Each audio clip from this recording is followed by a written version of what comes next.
I am a firm believer that whatever your goals are in life, and for the sake of this particular broadcast, the goal is to be healthy. And I mean healthy spiritually at the top, mentally, as well as physically. And this is a time where it's very, very popular to say that I practice or you practice self love, but there can be no self love where we become okay with either self abuse, abuse of any kind, or whether we are in any way removing ourselves from that equation of doing our part. I can think of very few instances where a person who is struggling in some way is incapable of playing any part. I think unless they are just not functional at all, invalid, if you will, just through and through, mentally, physically, emotionally, and so they're not capable in that case of contributing. So therefore, there are those that have to make decisions for them. But I don't think that represents a larger number of those who struggle these days. And I'm afraid that all too often we are seeking help and support, which we should, by the way. But that with that, though, comes the belief that the support which I seek, that the full responsibility, the full ownership, the full contribution is coming from that source. It is the same thing when it comes to therapy. Well, firstly, I know that there are many, many, many, many, many that are struggling with their mental health. We won't even discuss the physical and other areas of health. And it's almost a self defeating process where one,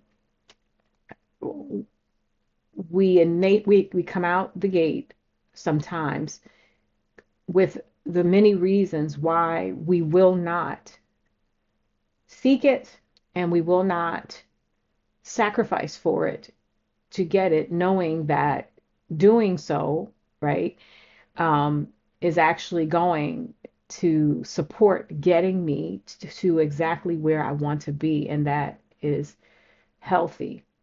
And then the other side of that is the belief that I don't play a role, at all, that it is the sole job, professionalism, and the responsibility of a person to actually get me to that place. So one problem, one is us not being committed and us not making up our minds and saying, I'm going to stop discounting or counting myself out, and I'm going to stop immediately speaking and seeing every reasons why I cannot do this. I cannot get the help that I need. And for many, it is I can't afford it. I don't, whatever. And but without actually many times taking a true, honest, and sacrificial look at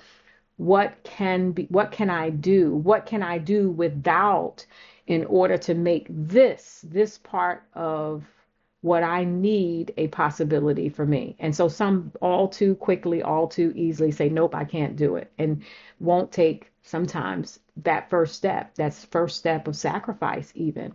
Some will not sacrifice even time. I don't have time, or I don't have resources, but don't realize that not everyone, but that I would think a greater number of us have very uh, minor, or should I say, even in some cases, wasteful things that are of less importance when it comes to their health that they can actually do away with to get the health that they need. Um, and then the thinking, that second being the thing that just the whole thinking that, you know, that even if I take that step, I'm fully reliant upon this individual to kind of get me to my goal. And that's not, a role that I play in this. I just need to show up and that's it. And that is probably the most common where we believe that the answers to what we need, right, fully lies in the hands of a person and we don't bear or any responsibility, nor can we play a significant role. And I will tell you that we can play a significant role. And any good therapist, the first thing they're going to do is they're going to put you to work. They're going to give you, after learning who you are, what your goals are, and what your needs are, you're going to have some action items, some things that you need to implement, because the goal is that you are able to function independently, because after every session, you've got to do life, right? And so you're not going to be able to pick up a phone or to have 24/7 access to address and get help for every struggle. So good ones give you action items. And then when you're given these plans, these coping plans, these tools that support your goals and your success, you actually have to implement them into your life. And those who do not implement them, those who do not do the work, they don't get the result. And they often stay in therapy for years and years and years, right? And some endlessly and have not gotten very far. So, but I want to encourage you about that. You actually have more power, more input in you than you actually know. I also believe in self therapy, right?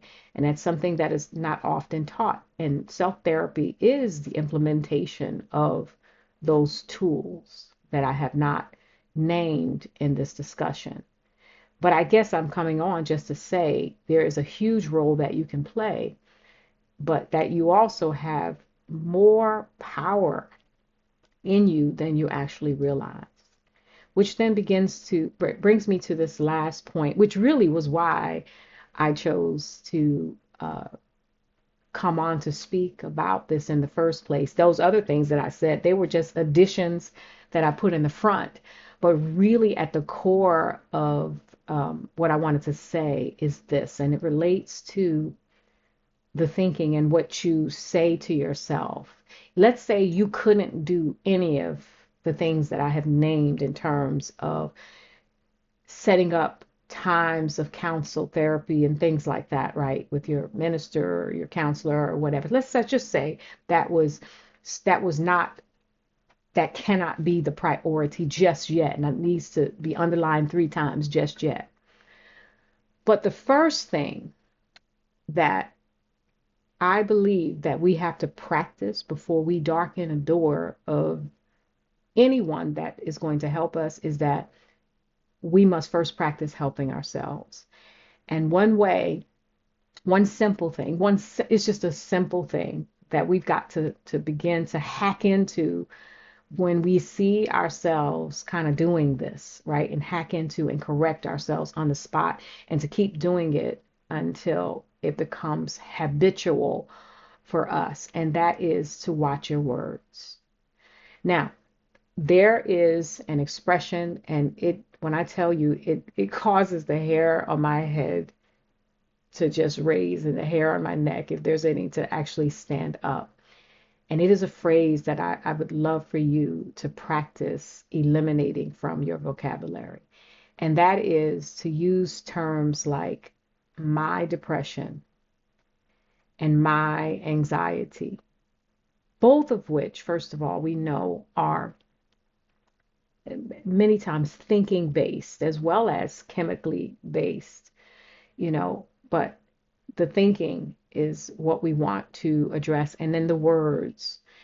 And so something as simple as saying my anxiety and my depression is telling your brain to take possession of this as if it's an appendage, like an arm or a leg that is so joined to me, right, that it goes with me everywhere that I go, and that it is permanent, like it's a permanent possession of mine, part of my identity, part of my body. We say it just like that: my depression, my anxiety, rather than saying that I struggle with this, or this is something that I'm currently dealing with. We say my as if you said my eye, my arm, my leg, my money, my whatever.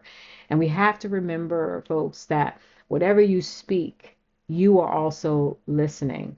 And it is true, the scriptures say that life and death are in the power of the tongue.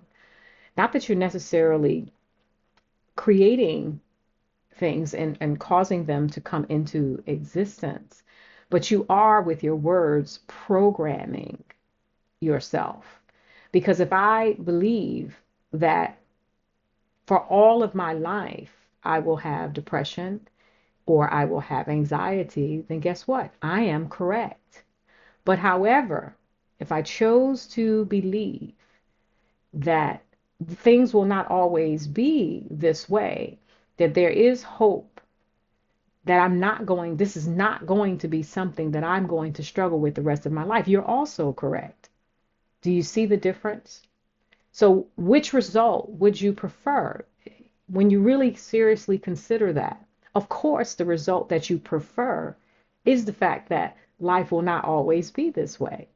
So why not begin to do what I think is makes a significant dent, right, in your fight, is to begin to retrain the brain and to begin to act in correspondence with the goals and the hopes that you seek, down to your very words. So I pray that you would hear me on this, and to hear how very serious it is for you to watch and pay very close attention to your words, because it programs you. And it's no way that if you are holding on to the belief that freedom is not possible for you, that you will and can be free.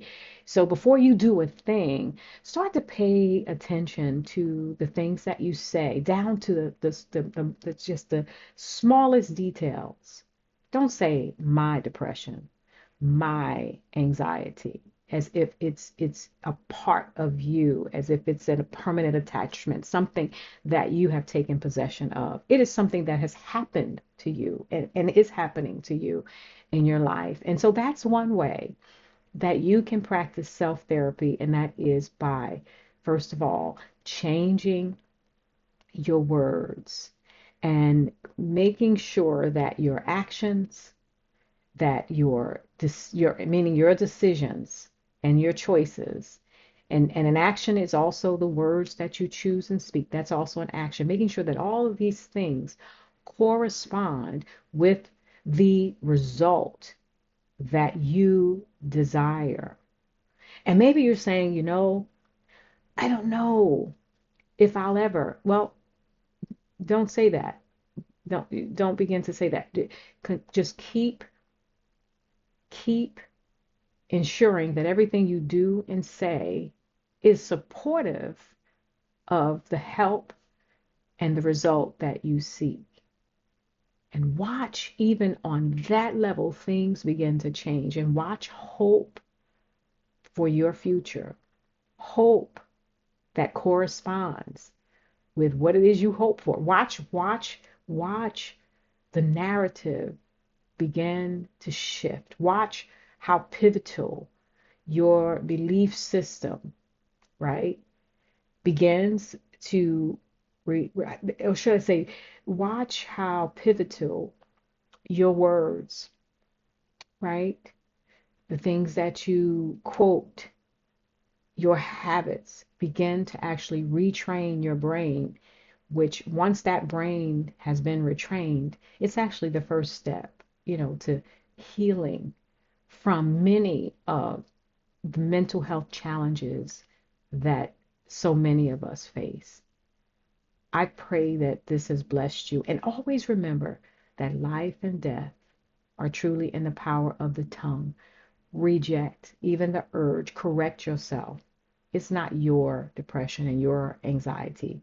These are not things that are wedged into your identity. This is not who you are. What you go through is not who you are. You are who God says you are. And you have been carefully crafted, wonderfully made. So much went into the making of you. And the works of the Lord, that is you, that is I, are marvelous. They are perfection. God bless you.